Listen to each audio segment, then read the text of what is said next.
ओम नमो भगवते वासुदेवाय। ओम नमो भगवते वासुदेवाय। ओम नमो भगवते वासुदेवाय। नारायणं नमस्कृत्य नरं चैव नरोत्तमं देवीं सरस्वतीं व्यासं ततो जयमुदीरयेत्। नष्टप्रायेषु भद्रेषु नित्यं भागवत सेवया भगवती उत्तम श्लोके भक्तिर्भवति नैष्टिकी। कृष्णाय वासुदेवाय देवकी नंदनाय च नंदगोपकुमाराय गोविन्दाय नमो नमः।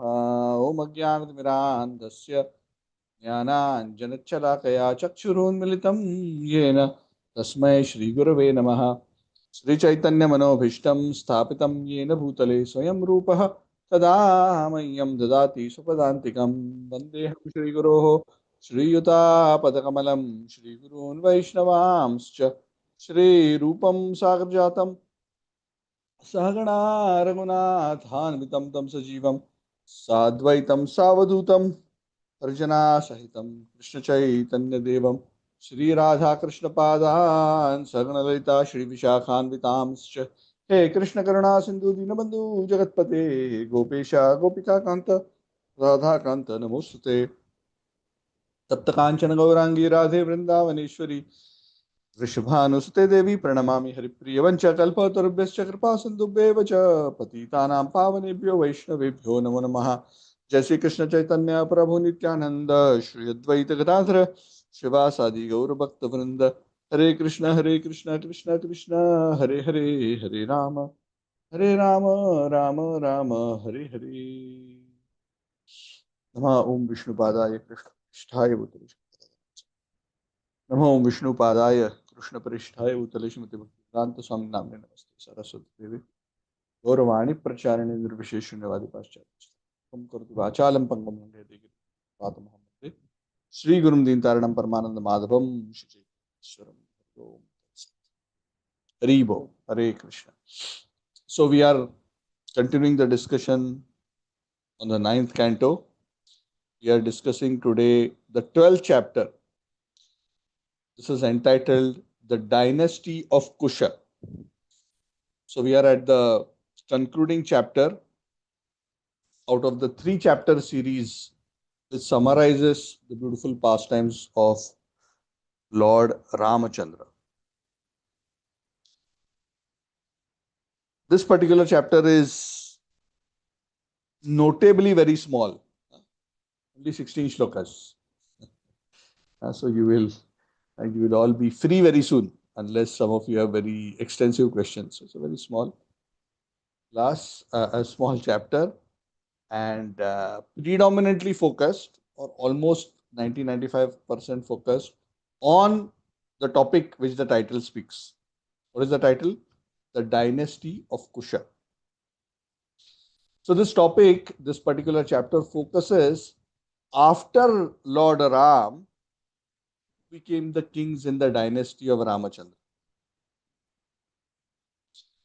So Shukadev Goswami is having this conversation with Parikshit Maharaj, where this detailed discussion is happening. And essentially, this chapter is a list of names. Like in many of the genealogical tables, which we have been discussing in this particular canto, because this is the Manvantara canto. Manvantara means so many descendants of the Manus are getting discussed. So when we are discussing so many descendants, it's going to be a list of names of prominent kings. And amongst them, a few who have left a bigger imprint in the pages of history, they are briefly spoken about. Somebody who did something extraordinary. Oh yeah, this person is, additional mention. He is the one who did this. Maybe some of these pastimes may be recounted in other Puranas or other Itihasas, etc. So this particular chapter follows that mode. There is practically very little or almost no direct philosophical discussion. There is a small reference when it comes to the discussion on one of the descendants, one of the kings, where a particular point which we will discuss a little bit philosophically. But otherwise, this chapter is a long list of names. So I will release you all early today. So hopefully within half an hour, we should be 16 shlokas. So the Surya Vansha, of course, the Surya Vansha has so many kings, but specifically we are talking about the prominent kings of the Surya Vansha, Ramachandra's descendants. So what is mentioned is, Sukadeva Goswami says that the son of Ramachandra by the name of Kusha. If you remember in the previous chapter when we concluded, the very mysterious and disturbing pastime of Ramachandra banishing Sita Devi to the forest was discussed. How she was sent to the forest because this washerman made some remarks against her. Lord Ram had Lakshman send her to the forest and leave her at the ashram of Valmiki Muni. We discussed also spiritually how, even though at an external level it may seem very extreme, in fact, even up to this day, many people protest. Oh, Ramchandra shouldn't have done like this. So the question comes, how far one should go to perform one's duties as a king. Anyway, we'll not go into that topic. We briefly discussed that in the last class, so I will not go into that. But this is what Ramchandra did. We also discussed that the internal reasons for Ramchandra was to experience the sense of separation. And the Lord, of course, wanted his pastimes to be manifested in a particular way, and how that beautifully led to the revelation of Ramayana through his sons Lava and Kush, who became the first public broadcasters of Valmiki's Ramayana. We discussed that briefly in the last class. Very sweet. Anyway, there are a lot of beautiful pastimes. All these pastimes of Love and Kush are captured in what is known as the Uttara Ramayana, the last khanda of Valmiki Ramayana, which was written later, Uttar. Of course, when Love and Kush studied the Ramayana under Valmiki Muni, obviously they did not have Uttar Ramayana written because they are the characters in Uttar Ramayana. They themselves did not know in Leela that they are the sons of Ramachandra. And their mother is Sita. They are learning Ramayana, but they are learning about the great character of Ramchandra, Sita Devi, not knowing Sita Devi is my mother. So anyway, the ways of the Lord are so difficult to understand. Anyway, so that whole pastime manifested like that. And eventually, as we discussed briefly, Sita Devi, she disappeared into Mother Earth, being unable to tolerate the pain of separation from Ramachandra. And Ramchandra eventually, unable to tolerate separation from Sita Devi, gave the kingdom to his children. And, even though it's not explicitly mentioned here, the Lord disappeared to the spiritual world by entering the Sharayu river. The Sharayu river, which flows next to Ayodhya Dham, that Sharayu river, it is said Lord Ramchandra entered, and if I remember correctly, it is said he melted like white milk into the Sharayu river.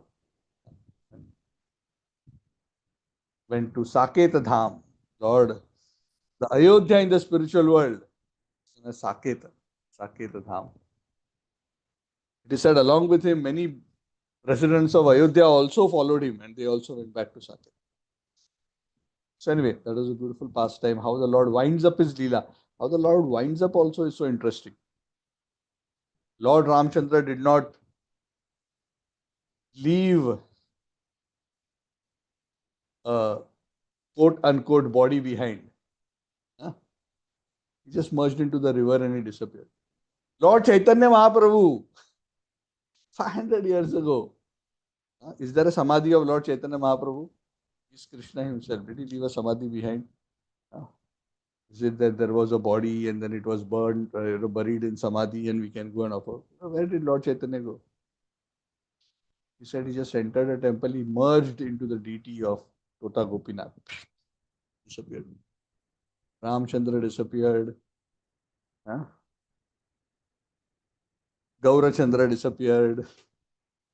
But Krishna Chandra is always mischievous. He likes to create a bit more spice.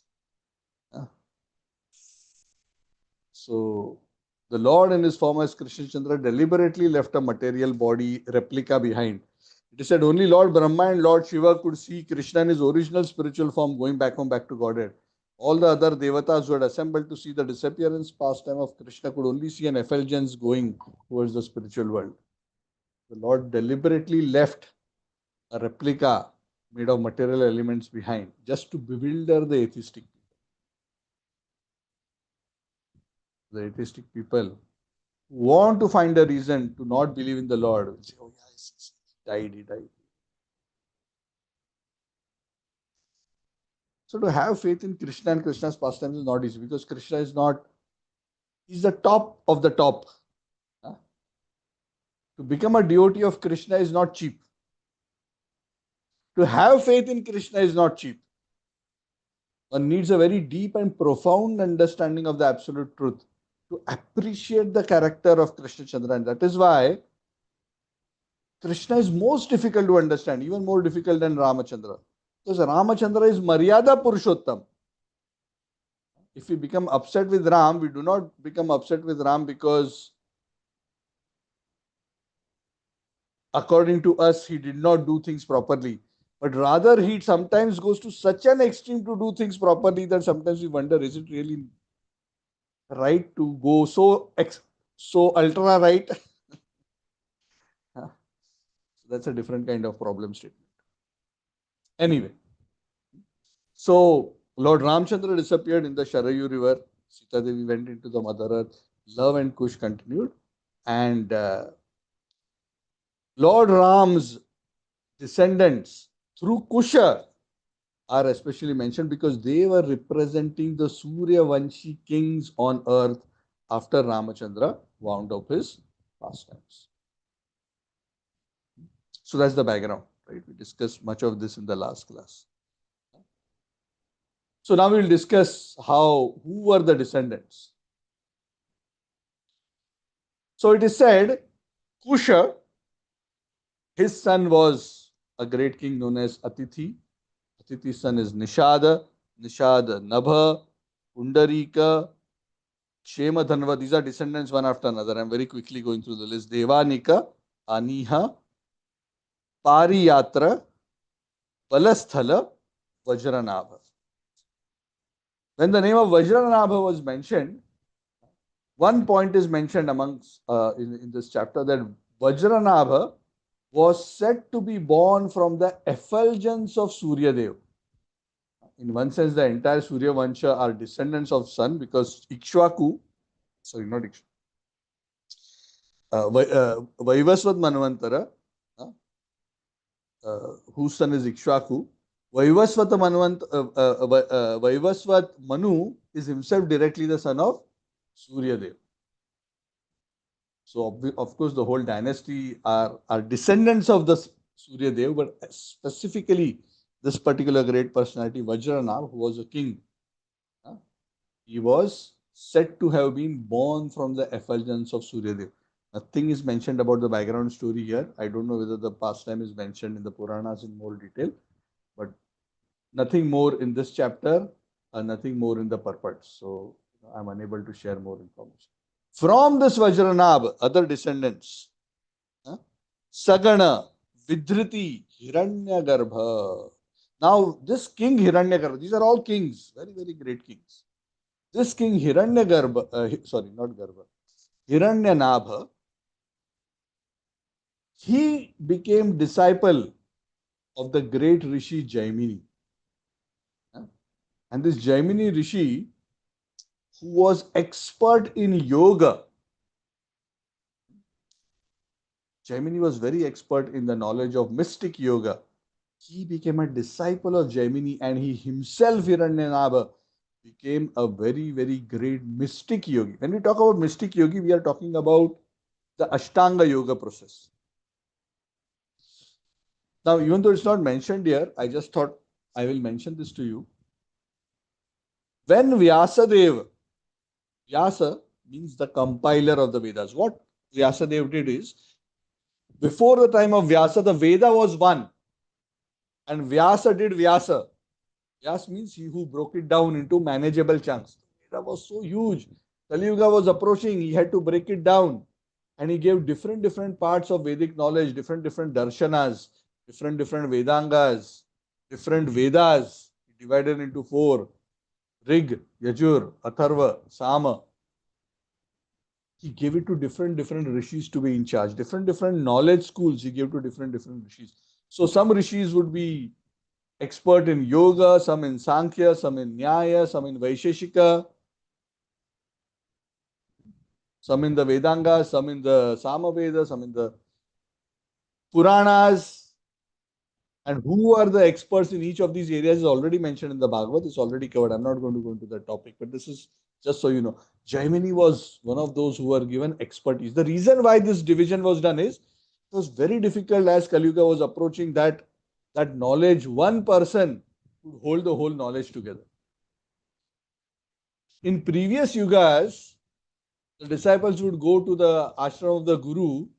There was no iPad, there was no notebooks, there was no reference books. The Guru would speak, the disciple would listen, he will remember. And he will by heart it. He doesn't need to be told again for the rest of his life.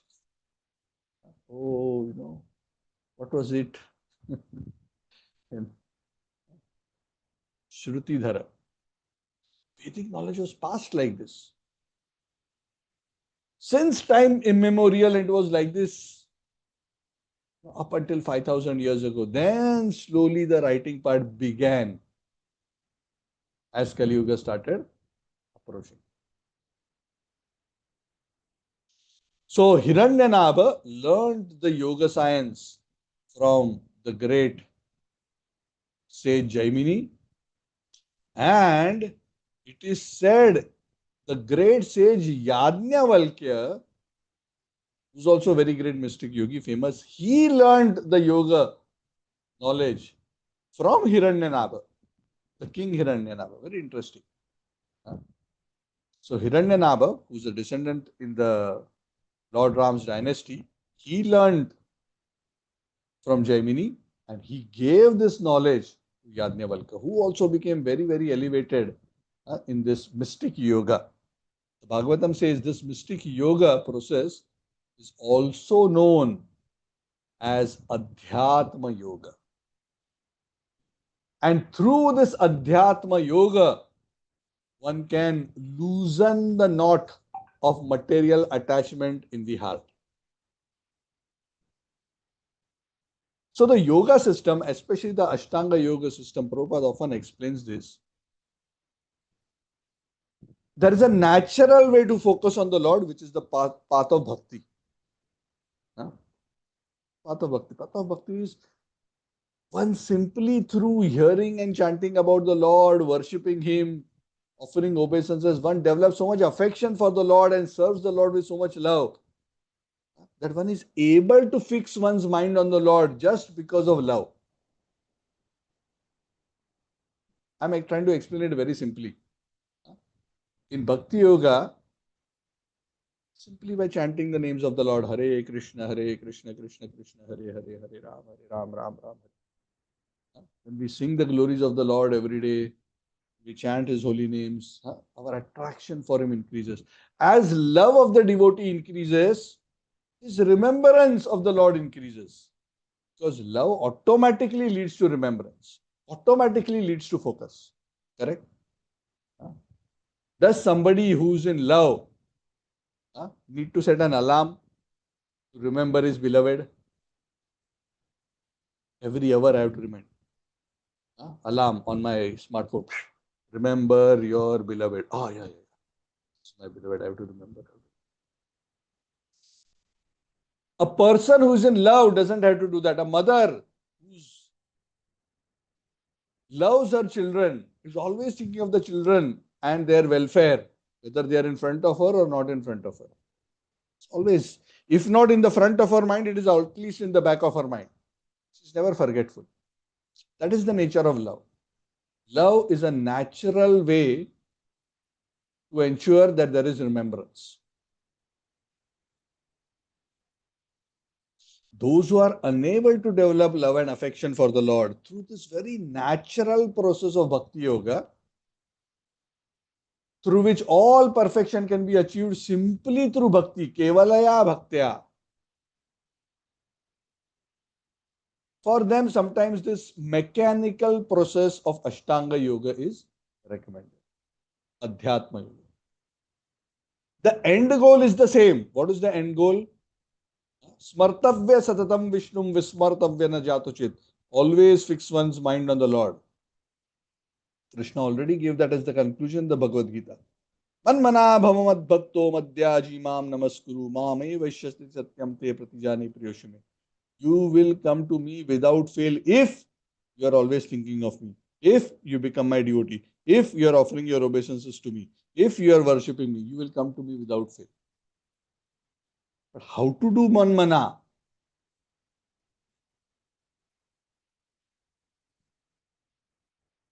माम च यो अव्यभिचारेण भक्ति योगेन सेवते सगुणान समति तेजान ब्रह्म भूयाय कल्पते. How one can attain the transcendental platform?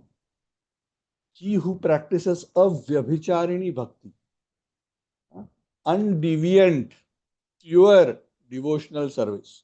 But not everybody is able to do that because not everybody is fortunate to get opportunity to associate with pure devotees. So that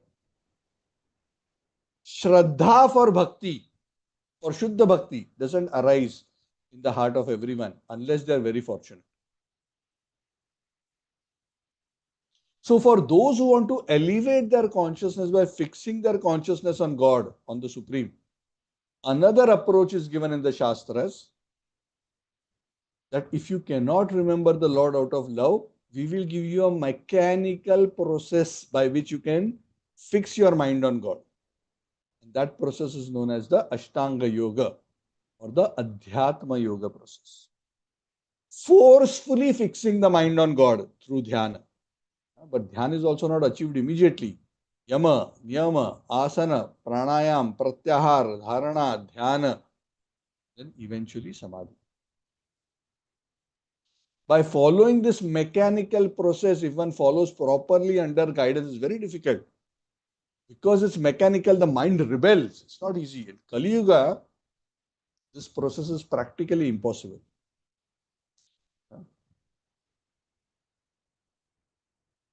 But if one is able to follow, the Bhagavatam says, this Adhyatma Yoga can loosen the knots of material attachment in the heart.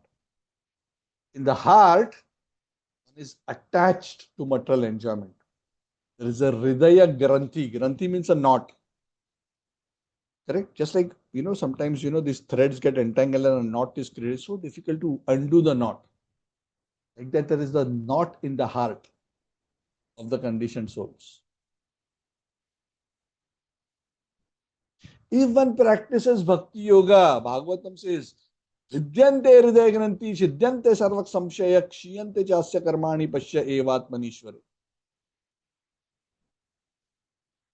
Hridaya Granthi is just cut effortlessly.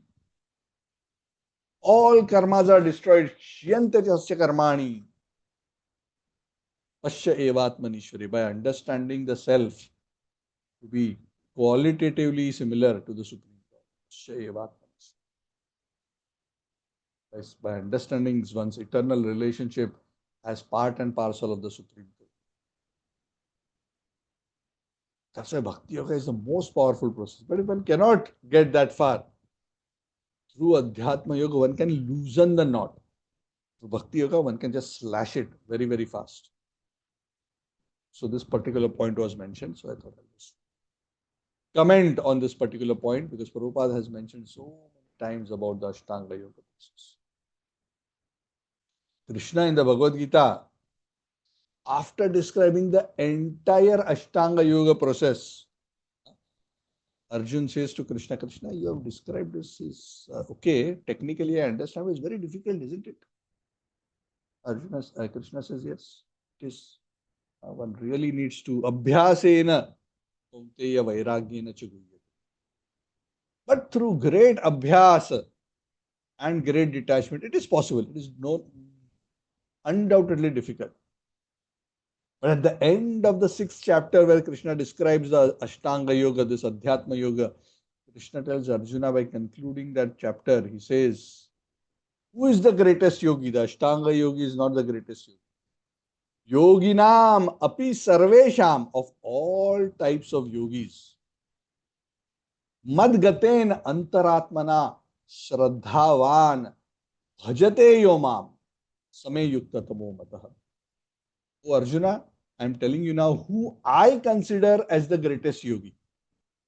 Not the jnani, not the karma yogi, not the ashtanga yogi, not the adhyatma yogi, but who? Madgaten antaratmana, he whose heart is totally offered to me. Shraddhavan, he who has faith in my bhakti, in me. Bhajate yomam, he who practices bhakti. Same yukta tamo matah. Yukta tama means the best, the most strongly connected with me. Yoga means to connect. Yukta means connected. Who is the most connected with me? The bhakta. So this is a very important point. Krishna echoes this in the Bhagavad Gita multiple times. And the Bhagavatam is, in fact, so wonderfully focused on this topic itself. So that was a brief discussion on Hiranyanabha. Descendants of Hiranyanabha are then mentioned. Hiranyanabha had a son called Pushpa. Pushpa had a son who became a king, Dhruva Sandhi. After Dhruva Sandhi, it was Sudarshan. After Sudarshan, it was Agnivarna. Agnivarna's son was Shigra, and Shigra had a son named Maru. Now, there is something interesting mentioned about Maru. These are all direct descendants of Kusha. This Maru was also a great mystic yogi, Adhyatma yogi.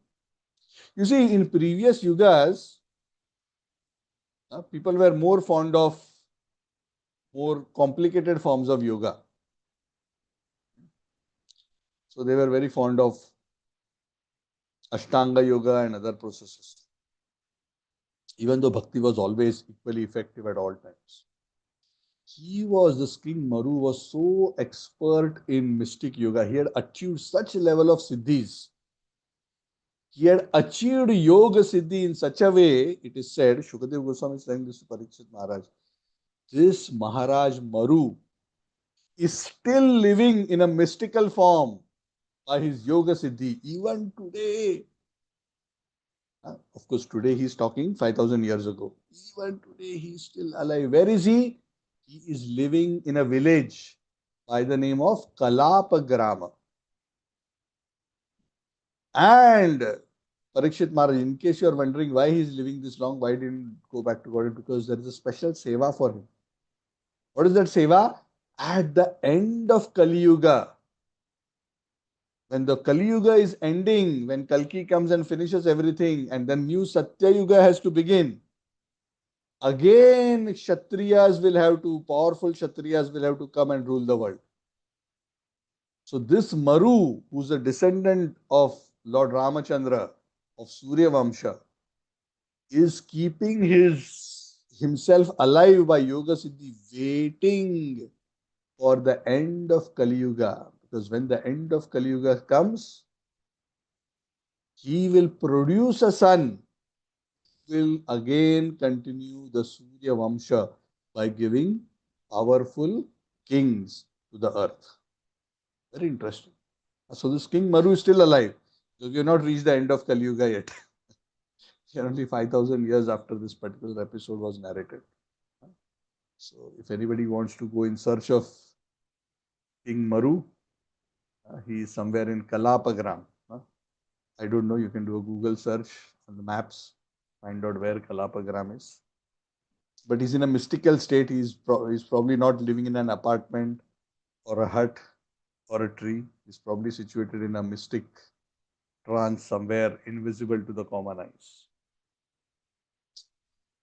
So while he is still alive, his dynasty still continued. It is said from Maru, there was a son of the name of Prasu Shruta. Then from Prashruta comes Sandhi, then comes Amarshana, then comes Mahaswan, Vishwabahu, Prasenajit, Takshaka, and Brihad Bala. Oh, Parikshit Maharaj, is Brihad Bala. Does this name ring a bell to you? Because this Brihad Bala is somebody who is very recent. At the time of Mahabharata, is the descendants of that particular race. This Brihad Bala, oh Parikshit Maharaj, your father, Abhimanyu,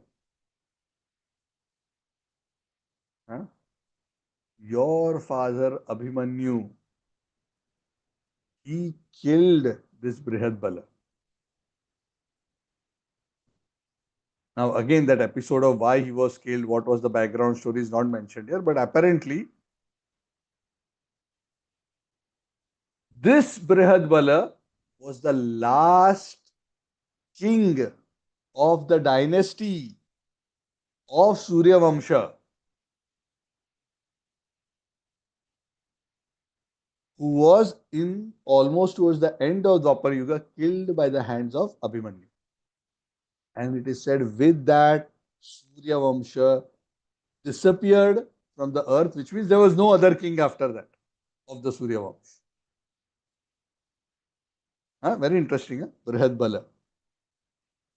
Correct?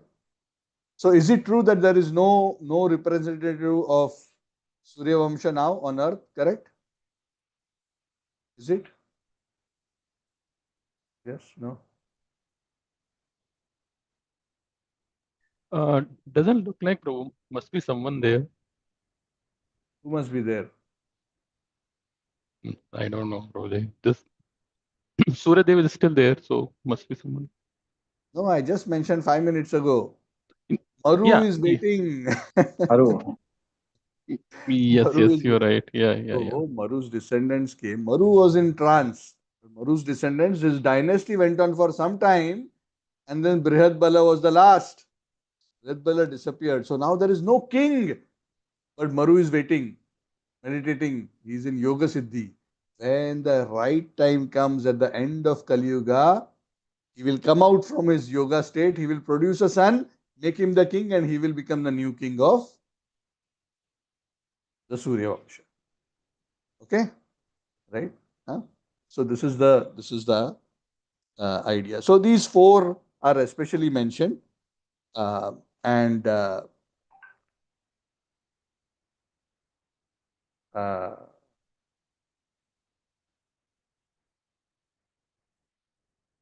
sorry, I made a small mistake. Uh, the dynasty doesn't end with Brihad Bala. Sorry, my mistake. The dynasty ends with a few descendants of Brihad Bala, but Brihad Bala was killed by Abhimanyu, but there were a few generations which came down. Sorry, my bad. So, what Shukadev Goswami mentions to Parikshit Maharaj is up to Brihad Bala are the kings who were there in the past from Ikshvaku Vansha. Now I will describe to you the kings who will come in the future, which is Brihad Bala's descendants. Okay. So Brihad Bala had a few descendants, and a long list of descendants are mentioned. And he mentions from, Brihad Bala, there is a Brihad Rana, then there is Urukriya, then Vatsavriddha. So many descendants are mentioned. And the last one is known as Sumitra. So sorry, Brihad Bala is not the last one. Sumitra is the last one. And these are all future kings. Future means future as at the time of Mahabharat war.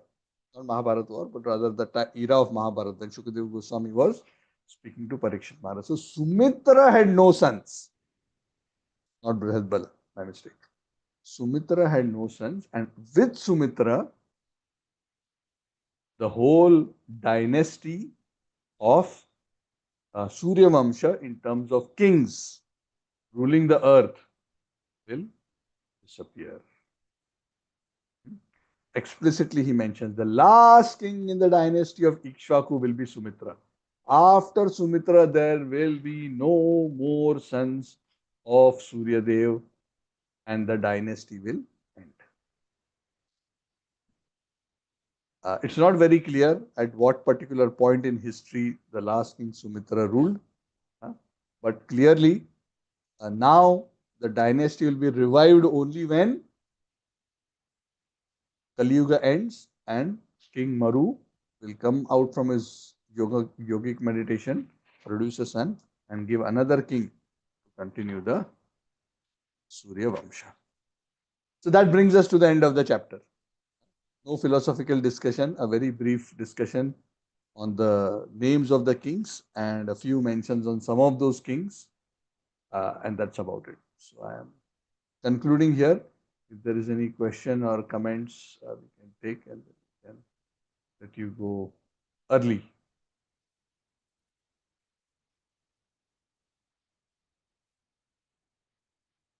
Okay, so no questions. Wonderful. So thank you so much for joining, and I will all see you soon. Rathara Srimad Bhagavatam ki Jai Shri Prabhupada ki Jai. Thank you. Hari Bol. Have a good evening. Thank you, Prabhuji. Hare Krishna. Thank you, Thank you, Prabhuji. Prabhuji. Hare Hare Krishna. Krishna. Hari Tarun, Srikanth, thank you so much. Sini Mataji, Archana ji, Sridhar Prabhu, Sudhir Sundar Prabhu, Anand Thank Sundari you, Prabhuji. Mataji, Hare Krishna. Ali, Ankan, Sachi Prema Mataji, Thank you, Prabhuji. Hare Archana Krishna. ji, Hari Bol, Hare Krishna. Thank you, Prabhuji. Hare Krishna. Thank you. Thank you, Prabhuji.